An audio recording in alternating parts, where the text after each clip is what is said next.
உணவு குடுக்குற உணவு மண்டபங்கள்ல, இந்த மாதிரி 100 அடி நீளம் இருக்கிற நடைமேடைகள ஏன் தமிழர்கள் கட்டுனாங்கன்னு தெரியுமா? இந்த காலத்துல மருத்துவர்கள் நோயாளிகள சாப்பிட்டதும் கொஞ்சம் தூரமாவது நடங்க அப்படின்னு சொல்லுவாங்க. அதுக்கு காரணம் செரிமானமும், உடலுக்கும் ரொம்ப நல்லதுன்னு சொல்லுவாங்க.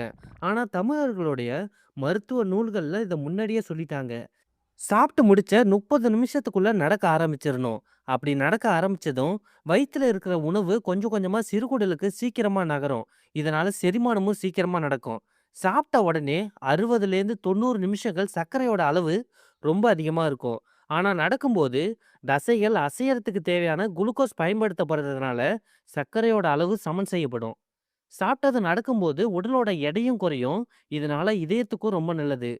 சாப்பிட்டது நடக்கும்போது மன அழுத்தமும் குறையும். சாப்பிட்டதும் குறைஞ்சது 100 அடியாவது நடக்கணும் அப்படின்றதுக்காக தான் உணவு மண்டபத்தோட சேர்த்து நடக்கிறதுக்கு நடை மண்டபமும் தமிழர்கள் வந்து கட்டியிருக்காங்க.